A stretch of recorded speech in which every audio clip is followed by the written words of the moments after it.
All right. I'm a very spiteful person in terms of dealing with these types of discussions.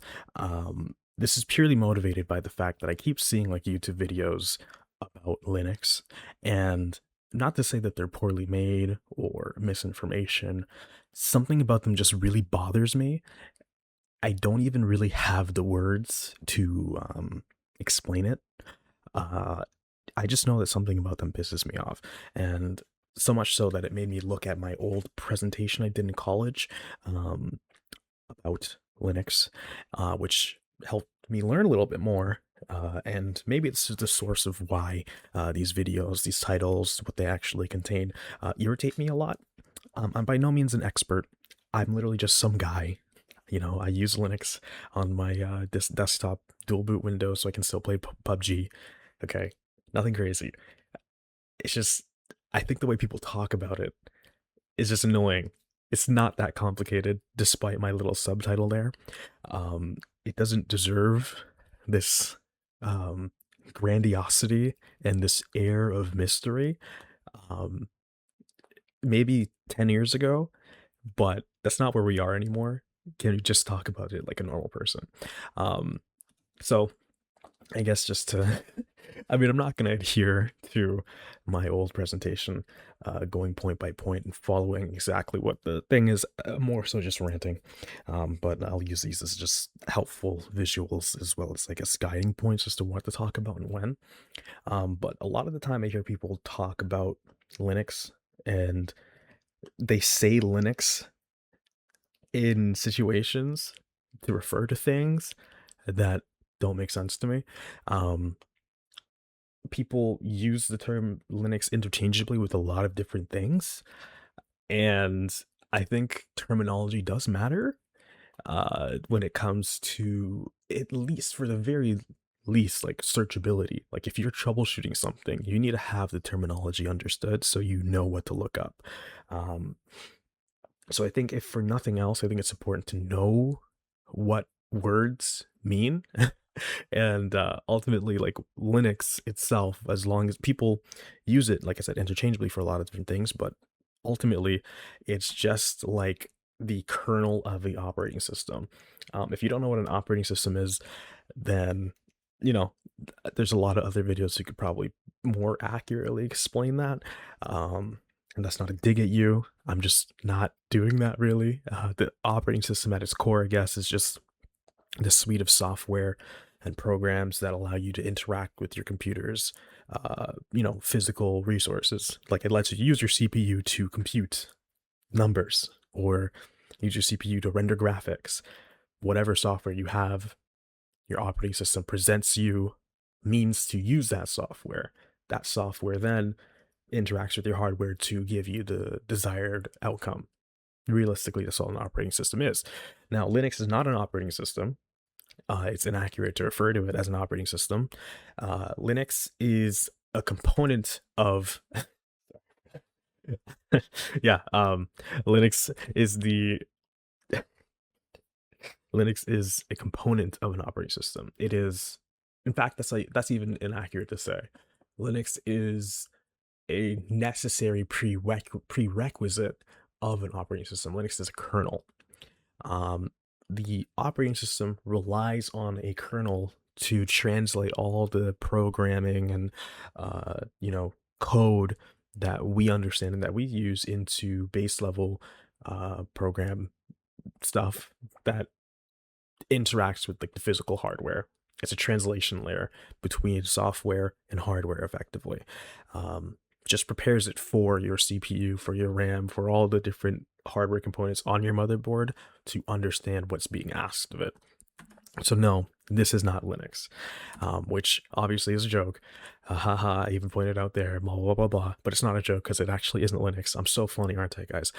Point being, um, why I again, I got, well, not again, this is the first time I'm saying it. I got really autistic about this. I'm the type of person, at least, that really wants to fully grasp, I guess, the totality of whatever the subject is. So it was important for me to understand, like, what exactly makes Linux Linux, And why is not Windows Linux? Why is not Mac OS Linux? A very obvious point, but wow, this is like a nice little picture. I kind of forgot what I like the other day I was thinking about what my old Windows desktop looked like. And I guess this is like a nice little enshrinement, it keeps anyways. um because it's been like 4 years or 3 years since I've used since I like wiped my PC and fully and I'm rambling, which is the point of the video, but rambling about things I shouldn't be. Yeah, so Windows and Mac OS, why are these not Linux? Why is Linux? What makes Windows or Windows, what makes Mac? Why are, since an operating system is just a collection of software, what makes the Windows operating system Windows? Like, if I remove calculator.exe, is it no longer Windows? Like, why is it Windows? Why is Mac OS? Because I can have a Linux operating system that looks and functions exactly like Mac or Windows, but they're not Mac or Windows. So, like, what is the distinction? Ultimately, it is the kernel.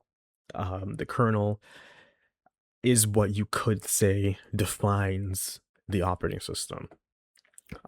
Obviously, you're not, well, you are using the kernel, but you are not interfacing with the kernel as a user, as a human. You're not interacting with the kernel, but it is the distinguishing factor on a programmatic level, I guess you could say, that makes the Windows operating system Windows because they use their own kernel. Mac uses their own kernel, and then every operating system that's an offshoot using Linux's kernel uses the Linux kernel. BSD uses its own. Does it? Let me not make claims. I actually don't remember. But these are different operating systems primarily because they use different kernels. I'm pretty sure BSD uses its own kernel. In any case, yeah. So the ones on the left are Linux. People would call these Linux. If you ask them what operating system is it, they would say Linux. And I'm doing air quotes. You can't hear me doing air quotes. And God knows I don't have a webcam. Why would I? Anyways, and the ones on the right are, of course, the respective proprietary counterparts. So we don't need to talk about the history. Everybody knows blah, blah, blah, blah. He made Linux.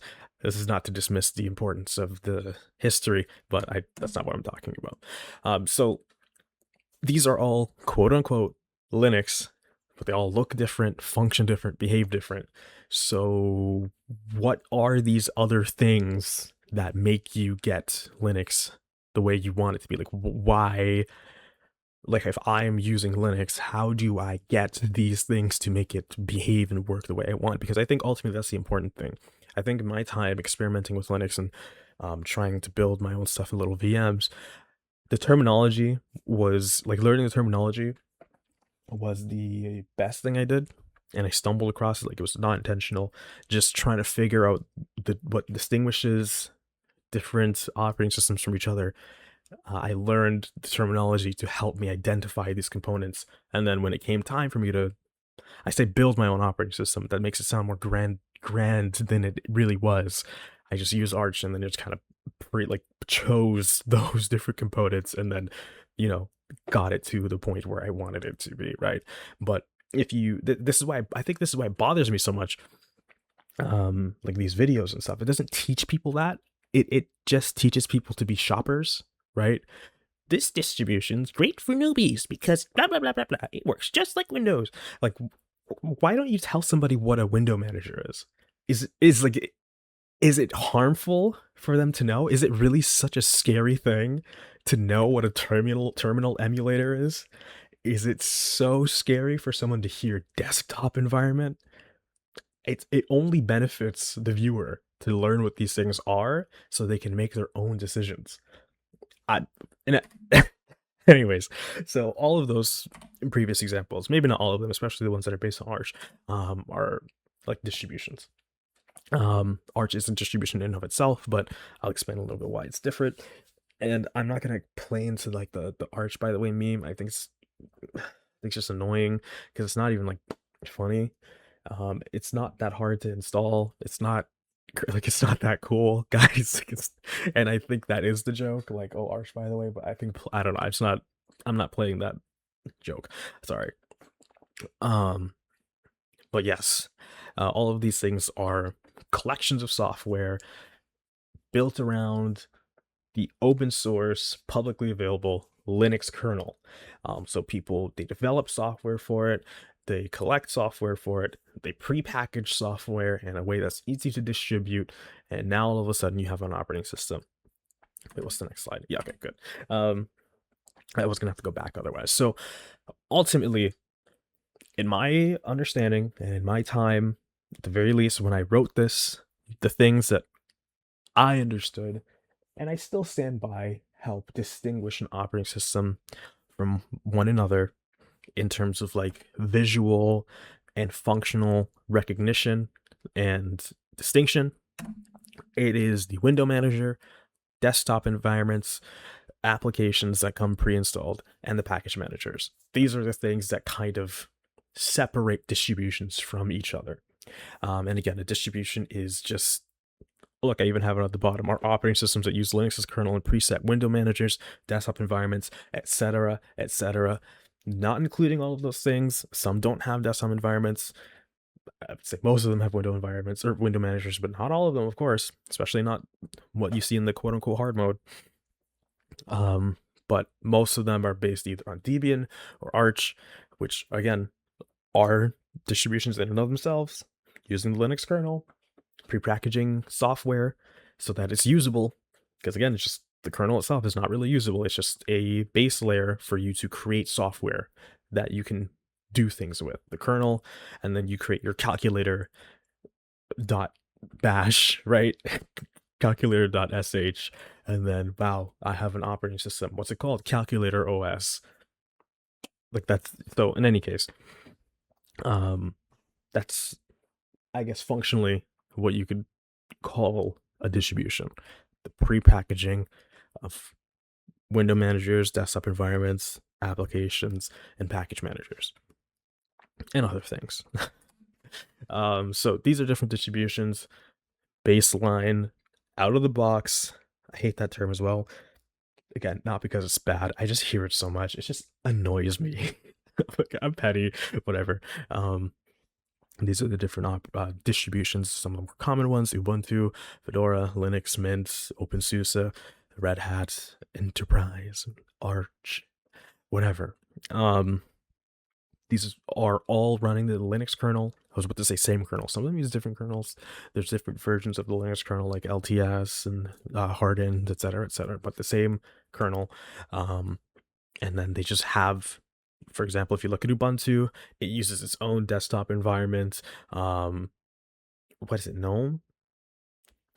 Is that Ubuntu or is that Debian? I don't know. It's Ubuntu. Whatever. The one that looks like a tablet, like an Android tablet from like 2010. And then Fedora.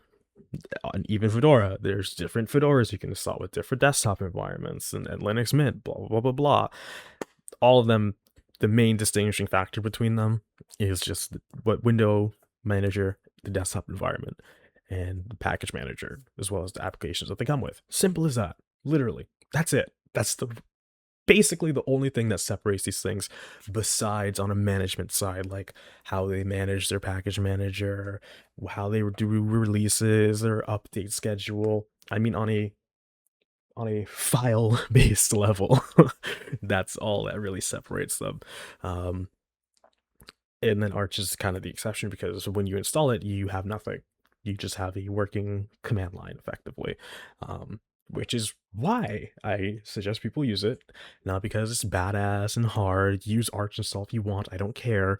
But if you're looking, and unless truly you see Linux Mint or Fedora or whatever, and you're like, this is exactly what I want my computer to look like and do. I want all of these applications exactly. I want all of these things pre-installed exactly. I don't want anything, like, this is exactly what I'm looking for. Okay. Then sure, use them. But for me, I didn't want prepackaged software. I didn't want this to function exactly like this one or this one. I wanted to make those choices myself. And are those choices hard to make? No. Are they hard to execute? Double no. So just go with Arch. Watch one video on how to install it. If you insist on doing it the quote unquote hard way, or you can just use Arch install. I did not use Arch install, by the way. I did it manually. But actually, yeah. Anyways, let me not go down that road. But point being, like, if your goal is to just use your computer, like, just use it. Get Arch Linux. The Arch install literally asks you which desktop environment do you want. It shows, like, you can just Google all the different desktop environments. Just go with it. Do whatever you want. I don't know what else to say. Whoops. I guess now I can talk about why I use Linux in the first place. This is always going to be a personal thing. For me, at least, I was annoyed with how Windows functioned. I was annoyed with how, like, I don't listen. The idea that I can own something and it defies my orders pisses me off. Okay, the fact that I can purchase a computer and I can turn it on and it will tell me, hey, you need to do this. I own you. What do you mean I need to install this update? What do you mean I need to activate Windows? What do you mean I need to see Candy Crush on my start menu? But you can debloat it. I didn't ask for it to be there. Why do I have to fight my property to work the way I want it to? Fundamentally, that's how my brain works. It was annoying. I used Windows my entire life, and I just messed around in virtual machines during class. Like, I would just practice the Arch install just because it was fun. I learned a lot. I said to use Arch install, but doing it the quote unquote hard way taught me a lot about, how, I guess, Linux based operating systems really work. Like, what applications, what programs, what software are necessary for it to work on a base layer. Completing an Arch install, but you forgot to install Network Manager. That's fun. And I'm not being sarcastic. I'm not being snide. Like, am I right, guys? It's fun. It was fun when it happened to me a couple of times. I'm like, what's wrong? Learning how to troubleshoot a complicated system. I'm not saying Linux is complicated. I just mean a complicated system. A computer is a complicated system. Learning how to troubleshoot it, knowing exactly what went wrong, how it went wrong, why it went wrong, how to fix it is awesome. I like that. If that's not you, then don't do it. Don't do it. But if that is you, if that's how you are, then go for it. That's how I am. Go for it. If that's not how you are, don't go for it. Just use Arch install or whatever. But okay, that's one point. Point two. The type of person I am, I like to customize things. I like to have full control over something. If I say I want my taskbar to be deleted, obliterated, and gone, I want it to be gone. Windows says, no, you have to keep your taskbar. Like, why? I want my thing to work exactly how I want it to be. If you're, look, guys, we all like to dabble in a little bit of gaming, okay? Here and there. If you're a gamer, please, for the love of God, don't sit in your chair rocking back and forth like, oh, but I can't play games. Yes, you can. It's not hard. Everything works seamlessly now. It's perfect. What it means, though, is you can't play League of Legends or Valorant or PUBG or Fortnite or Apex Legends. I think that's it. And none of these things are Linux's fault. These things can work on Linux tomorrow, effectively, as soon as they just disable, like, their anti-Linux, whatever the hell. It's the anti-cheat incompatible with Linux, only works on Windows. Why? You can come up with your own reasons, but that's the fact. Otherwise, on a software level, the games all work. It's just the anti-cheat will disable it. So, yeah, go ahead, read that if you want. Look at the little soy jacks I put in there 3 years ago. And then a package manager is how you install software.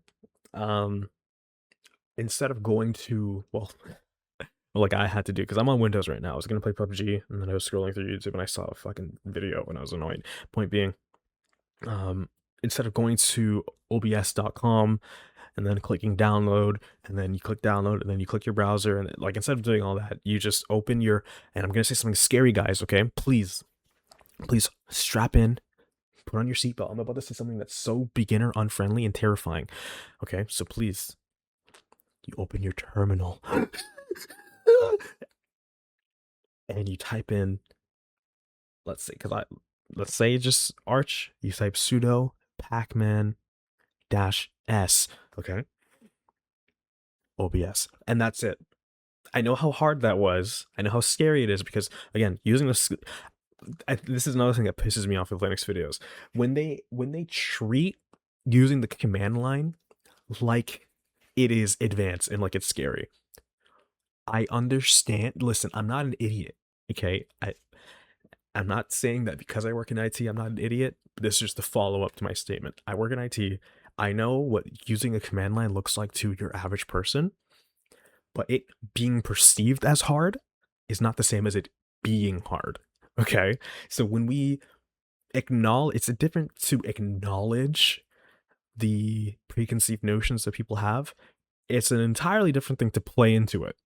I hate when it's played into. You can say, hey, I understand that using the command line seems like it's an advanced, scary thing for you, but let me tell you, let me show you, it's not.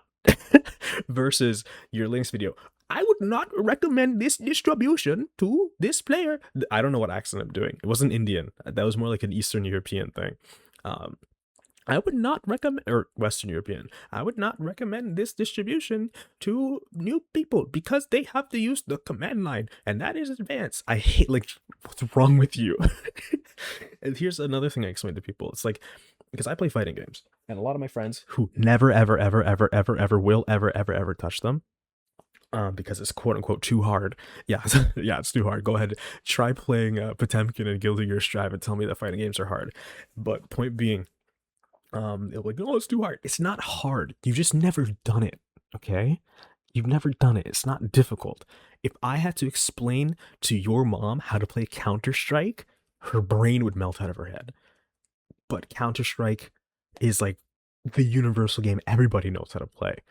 Does that mean that Counter-Strike is easy? No. You've just played Counter-Strike in games like Counter-Strike your entire life. So to go from Counter-Strike to Street Fighter is difficult. Yes. That does not mean Street Fighter is difficult. And I think making that distinction is very important.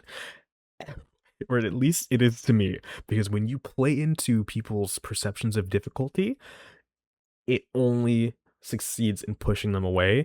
Or somebody who is, let's say somebody is, they're open-minded, but they're selective with how they spend their time. If they're open-minded to the idea of making a better choice in the computer software that they just hiccuped, computer software that they use, but you're like, oh no, I understand, it is hard, you might just push them away. If you instead say, hey, it might be difficult at the start, but if you just take a little bit of time to understand this, this, and this, it's smooth sailing. You're just going from one medium to the other. Translation is the main barrier. So going from using Windows to using Linux, I can't even in good conscience say is difficult. Not even in the sense that of just like a like what's the term I'm looking for?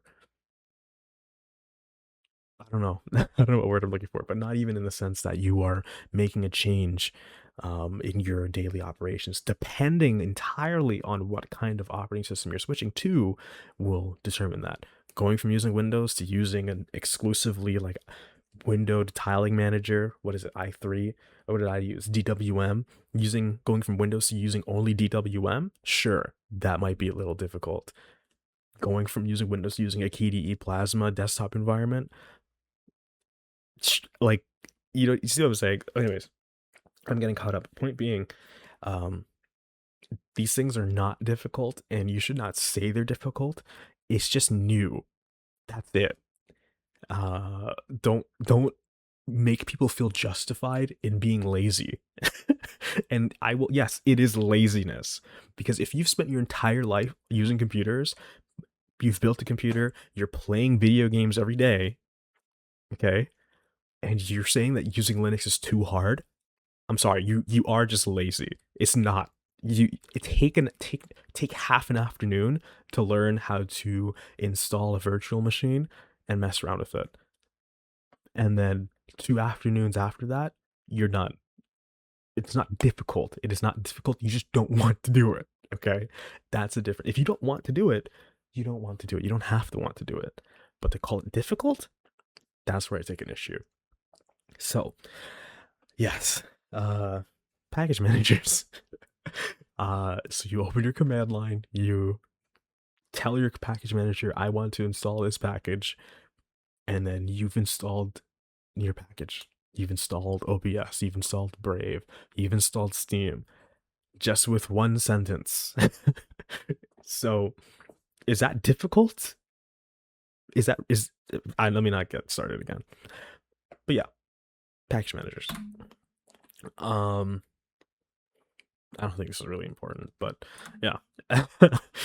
Oh wow. I guess this is just statistics on Linux adoption in the common usage. I don't know what the percentage is at now, but what was it? It was consistently set at 1 to 20%. I don't know what it was back when I made this presentation, but it's only going up. NVIDIA open source their drivers. Wow, this was a new thing at the time when I made this presentation, so that's cool. But yeah, I think everybody knows, if you're watching this video in 2026, and God knows what it's going to be like in the future, it's only become easier and easier and easier to use Linux for gaming and blah, blah, blah, blah, blah, and graphical rendering. And again, none of these are Linux issues. They're just the people who make games or graphics cards do not make it compatible with Linux. And then people who develop Linux, which again, there's no Linux company. I don't think I mentioned that. It's open source, meaning you can contribute to Linux. You can do whatever you want. It's just an open thing. Anybody who wants to contribute can.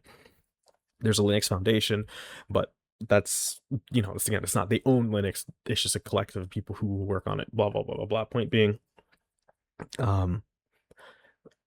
like, they can do the work, but since everything else is proprietary and locked down, they can't complete it. It has to be the other side to make the compatibility there. So anything that's incompatible with Linux, it's not because of Linux inherently. It is literally because of whatever software, whatever hardware, keeping it incompatible. I think that's an important distinction to make as well. So yeah.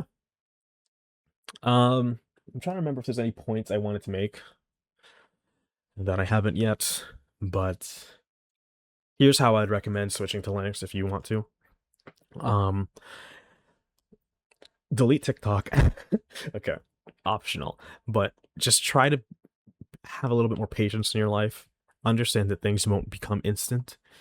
And now I feel like I'm on a soapbox grandstanding. That's not the intention of what I was saying.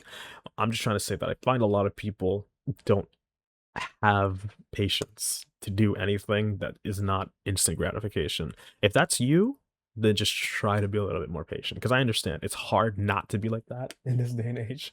But just be mindful of how quickly you are to give up on something, and just really think if that's healthy. But if that's not you, then ignore everything I just said. So next being, just make a VM and try to install Arch Linux.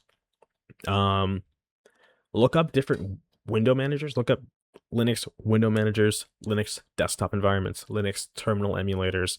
Look up these things, see which things you like, and then on a VM from Arch Linux, like from a completed final Arch Linux installation, install those things that you want, and then go from there. You will learn things such as, and then I guess another thing that'll help is a login manager.